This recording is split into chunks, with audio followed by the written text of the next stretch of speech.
The Mariners have officially announced their coaching staff for 2025, and while there are some new faces, there isn't as much turnover as you'd expect for Dan Wilson's first full year as manager. Plus, some good news on Matt Brash and a couple other interesting nuggets about the bullpen coming up here on the Locked On Mariners podcast. Colby, hit it.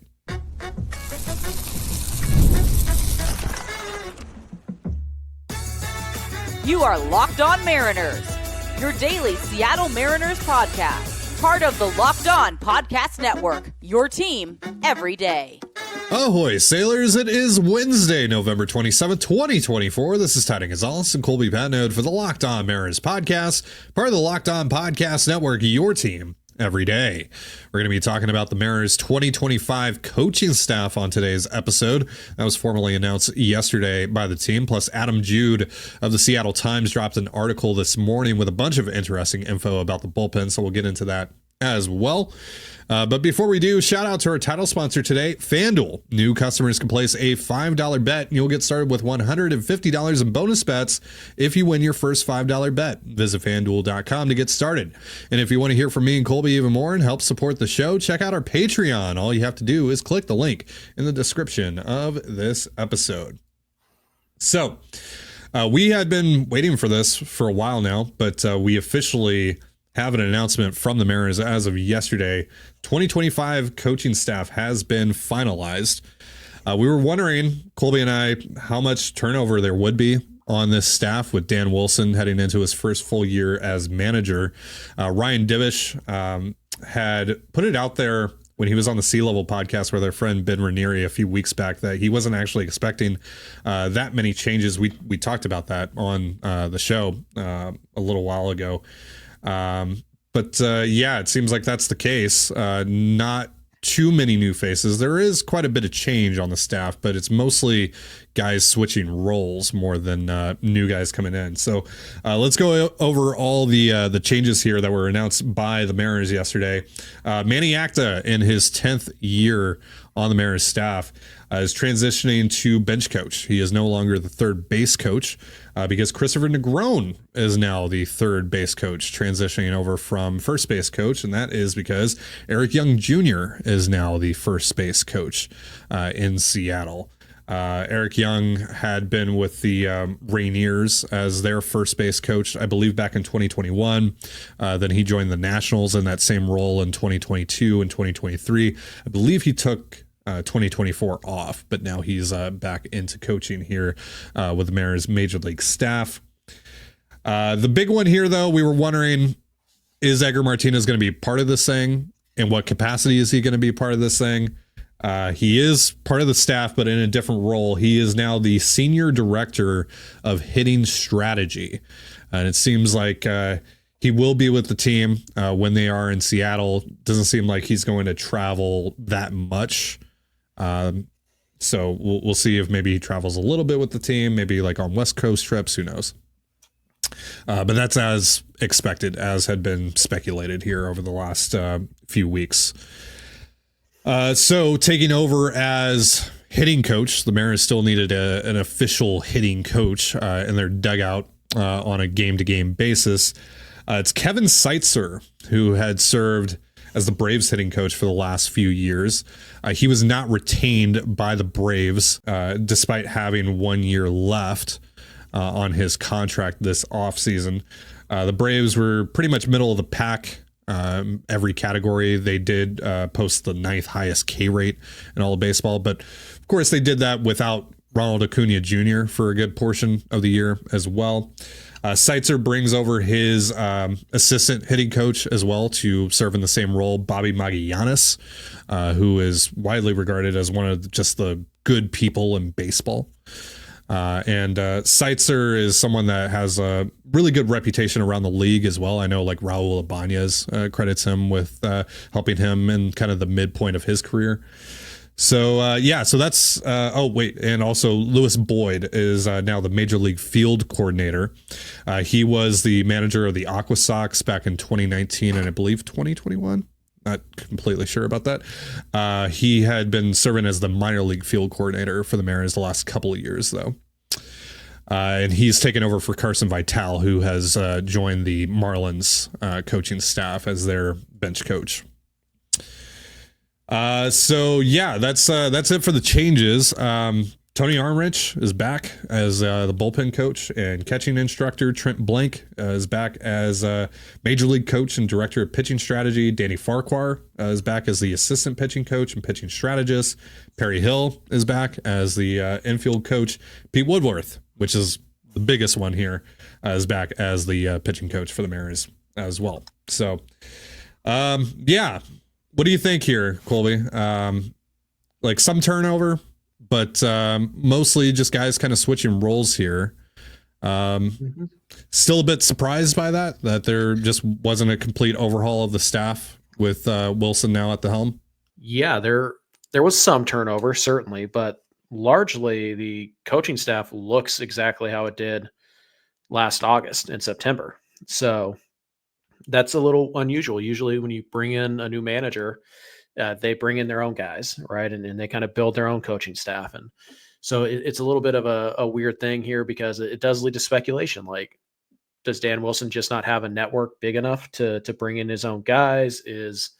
Are these, Jerry DiPoto hires and not Dan Wilson hires? Or is it just simply, Dan's been around the organization for the last few years anyways, and he knows these guys and he likes them and he trusts them and all that stuff.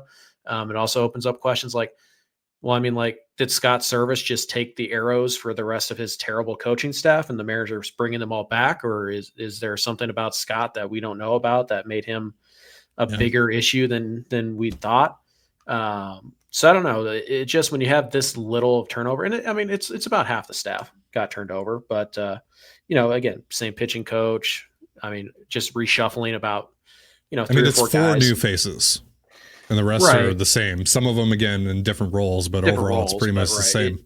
It's going to be very similar messaging, like overall, though. I mean, you have the same pitching strategist, you have the same pitching coaches, so that messaging is going to remain consistent, which is good. You didn't need to change things on that front. I don't think you needed. Like, obviously retaining Woodworth, like that was the guy I was sure that they were going to retain, unless he, happened to get managerial looks.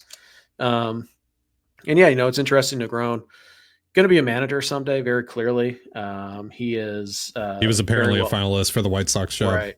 Pretty sure he was a finalist for another job, or he interviewed for another managerial job last year too. So the Mariners won't have him for long. But it's pretty interesting that there wasn't just like this mass turnover. Perry Hill's back, and so I wonder again, how much of this is Dan Wilson choosing these guys and wanting these guys? How much of this is Dan not having this? I mean, he hasn't really coached on a full-time basis ever in his career, or managed on a full-time basis. So how much of this is like he doesn't really have a deep network on his Rolodex of guys that he trusts and he can call up? How much of this is the front office just dictating what his coaching staff will be? So we don't quite know how much say the Mariners let, for example, Scott Service have in building his coaching staff and all that. So it does feel like he had more say than Dan Wilson apparently does. But again, this could just be as simple as, Dan knows all these guys and we just don't know like the relationship he has with them. And there's just a lot of, there's nothing we can say definitively. I would just say that it's a little bit weird to me that they didn't pretty much clean house. Like, this is not a clean house protocol for a coaching staff. This is very much intact from what he took over. And that's unusual. It is unusual for a guy to take over in the middle of the season and then the following winter, basically put the band back together and bring him back. So, we'll see. I don't know what the reason why these guys were picked, and we're probably not going to know ever. But it is interesting, to say the least, that so many faces are returning, they are in new roles. Yeah. Again, like you said, I think at least part of it has to be that, Dan has been around the organization. He's been around these guys. He probably just knows them very well and trusts at least some of these guys. Right? And that's why they wound up coming back. But it's really interesting because it's not something that you typically see really in any sport when a new coach, or manager takes over. If you guys are interested in hearing more from the new Mariners hitting coach, Kevin Seitzer, he was actually on yesterday's episode of Foul Territory. So you can go check that out. He talks a little bit about last year's offense and what it kind of looked like before Service and Jared DeHart were fired, and then kind of what the philosophy is now under Edgar. So check that out if you want. All right, so we're going to talk a little bit about the Mariners bullpen coming up here. Adam Jude of the Seattle Times dropped an article with some info on Matt Brash, Brandon Garcia, and also apparently the Mariners are looking to add to the bullpen via free agency as well. So we'll go over that in just a moment. But first, a reminder, this episode of the Locked On Mariners podcast is brought to you by FanDuel. Get ready to tackle the NFL action with FanDuel, America's #1 sportsbook, because right now new customers can bet $5 and get $150 back in bonus bets if you win. The FanDuel Sportsbook app gives you everything you need to place live bets on the NFL all in one place. So when you get a hunch in the middle of the game, you can check out the latest stats, view live play-by-play, and so much more on the same page where you place your bets. Just visit FanDuel.com to join today. You'll get started with $150 in bonus bets if you win your first $5 bet. That's FanDuel.com. Never waste a hunch and make every moment more with FanDuel, an official sportsbook partner of the NFL. And you're listening to the Locked On Mariners podcast. We're going to be talking about the Mariners bullpen here in just a moment. But before we get into that, hey, we're running a giveaway. You probably already know about it by now. But if not, if this is your first episode of Locked On M's here in the last few days, Colby's going to tell you what we got going on. Maybe you're hiding from your family in the bathroom watching a podcast. Hey, we've all been there. But anyways, we're doing a giveaway like we have. It's been a while. To be fair, it's been a while since we've done one. But as we have in the past, it is a tiered giveaway. The number of items we give away is directly associated with our subscriber total. Now, thankfully, you guys have already surpassed 2 levels. So somebody will walk away with this autographed Mitch Haniger card. Again, sorry about the glare, but that's an autographed Mitch Haniger card. And somebody's going to walk away with this Andres Munoz autograph card. Both of those will be given away sometime next week. But there are still prizes left to get. I don't think we're going to get there, though, which means, unfortunately, nobody is going to walk away with this lovely Mike Cameron autograph card and a $25 gift certificate to Simply Seattle, courtesy of Ty. So if you want to take money out of Ty's wallet, you can do that in other ways besides not watching. You could just win this contest. We're about 50 short of this giveaway, reaching that threshold. So, we'll tell you how to do that in a second. Victor Robles is our next tier, 12.4. This is a numbered autographed Victor Robles card. It is a gorgeous card. That would be great to give away to somebody. And this is a grand prize winner. We'll walk away with this Cal Raleigh autograph card and $50 gift certificate to Simply Seattle, courtesy of Ty. How you enter is incredibly simple. All you have to do, 1, subscribe to the YouTube channel.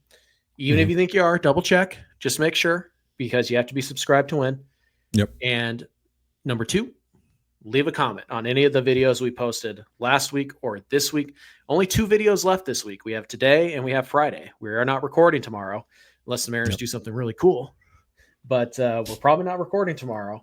So you only have 2 chances left. So make sure you subscribe to the channel. Make sure you leave a comment on any of the videos. We don't care what the comment is. Just leave a comment down there. If you're going to do name calling, though, you're probably not going to get picked. But flattery also gets you nowhere. Unless you make me laugh. Unless it's funny.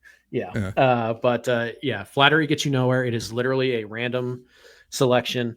But the more comments or the more videos in which you leave a comment on, the better your chances of winning. So go back and leave comments on old videos. That's fine too, as long as they were posted last week or this week. So the terms and conditions will be in the description down below. Not the terms and descriptions? No. But again, we only have 2 videos left before our giveaway ends. So make sure you subscribe to the channel, leave a comment, and you have a chance to win. Again, somebody's walking away with the Haniger, somebody's walking away with the Munoz. But if we get 50 more, somebody will walk away with the Mike Cameron and a $25 gift card to Simply Seattle. We give away the Cameron at 12.3K. If you guys go crazy over the next few days and we get to 12.4K, we will give away the Victor Robles numbered autograph card. And if you guys go absolutely ham and we get to 12.5K over the next four days, somebody is going to walk away with this Cal Raleigh autograph card. and a $50 gift certificate to Simply Seattle. Again, thank you for those of you who have entered. If you haven't, subscribe, leave a comment. It really is simple. Yeah, very, very simple. And you might win some cool stuff. All right, so we got this article from Adam Jude of the Seattle Times today. Bunch of information about the Mariners bullpen in here. Let's start with the little piece about Matt Brash, who's been working down in Arizona, recovering from Tommy John surgery. He had the procedure done back in early May. Apparently, he's ahead of schedule, and the Mariners think that it's possible he could be back by the end of April at the earliest. That's very optimistic. And, you know, as we've seen over the years with pitcher injuries, you know, things happen, setbacks happen. So while that is good news, while that is exciting, it's also, I don't know, concerning might be the wrong word, might be a little too strong of a word here, but it does make me a little bit wary about like the faith they're putting in Brash returning, how much stock they're putting into the impact that he could potentially have on their bullpen and how that might affect the way that they build the rest of the bullpen over the course of the winter, assuming that they're like going to get just peak Matt Brash back and all that. Right. I mean, even if you get him back on that hyper aggressive timeline, yeah, it usually takes about a year after you get the surgery to get the same feel in terms of like command, control, and stuff. So even if you get Matt Brash back and you can throw the baseball without hurting himself, you might not get Matt Brash. Right. It might not look like Matt Brash. Right.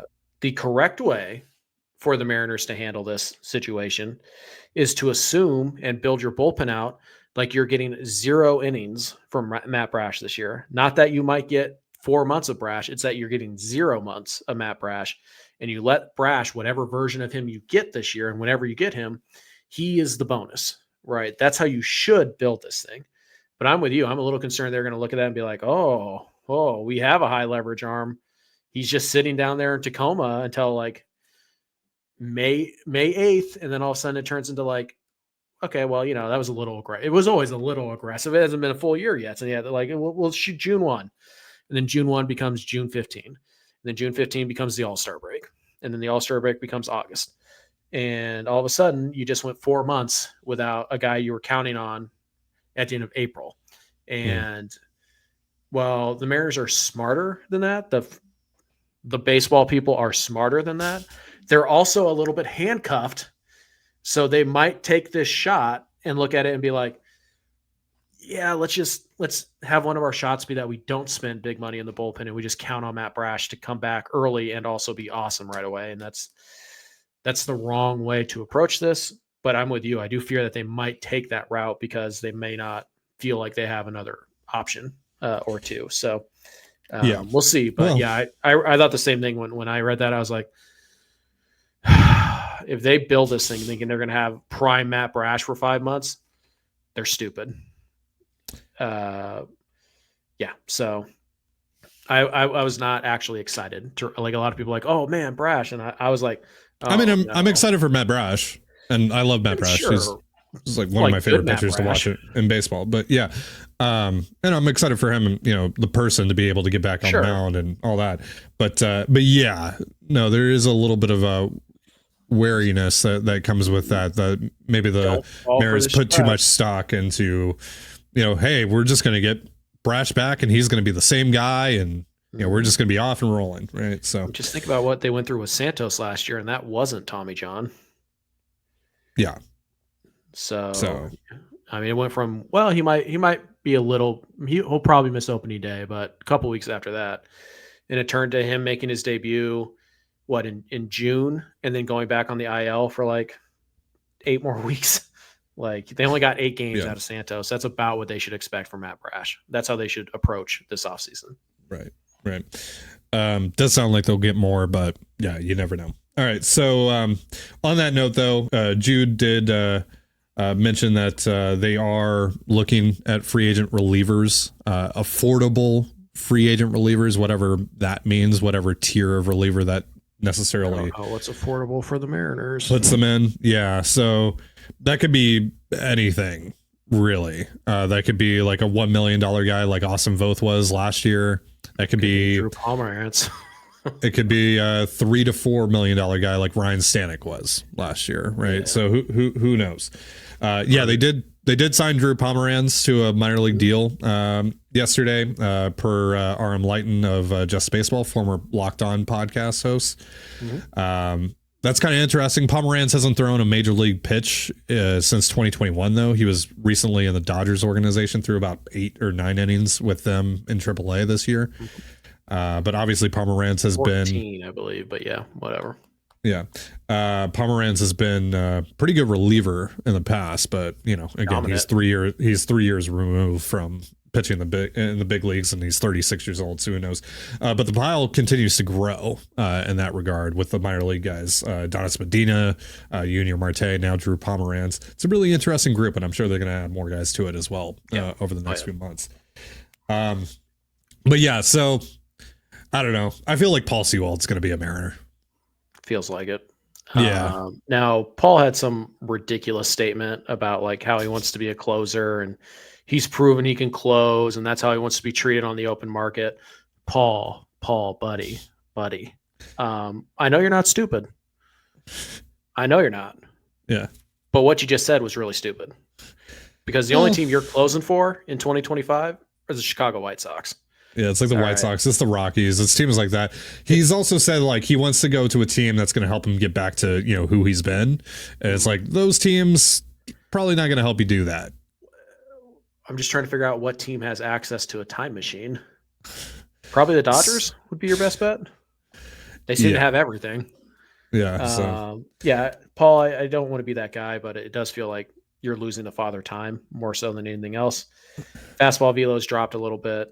The sweeper not as good as it used to be. Also, although still pretty effective. Like I think Paul as a 6th, 7th inning type who can, if he's going well, can pitch in some high leverage spots. I think that's where Paul Sewald needs to be, and I think that's what he would be with the Mariners. And obviously, there's familiarity here. I do think that Paul at the right price does make sense for the Mariners because he does kind of fill. I mean, for now, at least based on what he did last year, he fills that Austin Voth role that has been the Chargois Voth role that has been, exited by those guys. It does feel like if Paul wants to be realistic about where he's at in his career and realistic with what he's asking for, Seattle makes a ton of sense for Paul. Yeah. And obviously, Sewald is a great dude. Yeah. And a big part of the leadership, team last time he was here. I think that feels appropriate. But again, it has to be for that Ryan Stanek type of money. Yeah, if I had to guess, just considering the saturation in the market and just the year that Paul's coming off of, obviously he lost his closer job down in Arizona. He wasn't particularly good this year. Probably $3 to $4 million base with incentives that maybe kick it up to 6 or 7 if he reaches all of those. Or maybe there's like a club option that guarantees him 5 to 6 when it's all said and done. Something like that. I mean, with how saturated the reliever market is, and more teams kind of go into this model where it's like, don't pay for average relievers, just go with your minor league guys. It's possible that Paul might have to settle for like $1.5 to $2.5 million with the incentives. The incentives probably have to be pretty aggressive to get him to sign for that, but whatever. I think Paul will be affordable for the Mariners, depending on how much money they have to spend. But yeah, Sewald, like when Jude talks about like, they're looking at like, free agent relievers who, they fit the right price. We can eliminate obviously like the Tanner Scotts. Like obviously they're not going to go get Tanner Scott, but like I think you're looking at like that 7th inning type of guy, the Ryan Stanek types. That's absolutely Paul Sewald at this point. Amongst some other guys. And if they could find another Gregory Santos trade, I bet they'd want to make that trade again too. So that's the other path they may go. So lastly here, Jude mentioned Brandon Garcia, one of the Mariners' best pitching prospects, as an option to make the opening day roster. I had talked about Garcia a couple weeks ago when we did Top 5 Tuesday as someone that I thought could perform pretty well out of the bullpen. Seems like the Mariners agree, and he's possibly in the mix here to make the opening day roster as one of their... Typically, they carry 2 lefties in the bullpen. So he's probably in a competition there with, Taylor Saucedo and Gabe Spire and Austin Kitchen. So, and we'll see if they add anyone else to that mix. Drew Pomeranz, right? Drew Pomeranz, yeah. So what do you think about Garcia as potentially an opening day option? Like, I think he performed pretty well out of the bullpen. Like, I don't think there's a performance risk here per se. He's got a really good sweeper that'll dominate lefties. And I think the cutter will be kind of his go-to pitch against righties. Jam him up there, and then I think he'll dominate lefties. So I actually think that in terms of like, can he get major league hitters out right now in a short relief role where he's only going one inning at a time? Yeah, I think he could do that pretty well. I don't want to give up on him as a starter, though. Like, I think that he's got a shot to be like a legit, number 4, maybe number 3 type of starter. So it is one of those things where it's like, hey, that we're kind of sacrificing long-term gain here for short-term gain, but maybe you're not sacrificing it because the overwhelming odds are always that Garcia is eventually going to end up in the bullpen anyways. Like, if that makes sense. But it's not because Garcia, can't start. It's because he's a pitcher, and the overwhelming odds are that every single pitcher ends up in the bullpen, for most of their career. That's just how it works. So, it's interesting. I'm not all that surprised. And again, I do think that he'd actually be pretty darn effective coming out of the bullpen, particularly if you can pick a spots where maybe it's a lefty and then a righty sandwiched in there and then a lefty again. I think he'll be very, very good against lefties. And I'm pretty confident he would do fine against righties too. So I don't think this is like a bad idea. It just, for me, it's like, you don't have a ton of starting pitching depth anyways. And so, like, are you going to go through this entire offseason getting him in the mindset that he's a reliever now, and you're just going to lose one of your few, depth pieces in your rotation? It leaves me a little uneasy, but I don't think it's a bad idea. I think Garcia was going to make his major league debut at some point anyways in 2025, almost certainly out of the bullpen. But I do worry a little bit about the Mariners' rotation depth if they make this move. Well, it also makes you do anyways, but you get the point.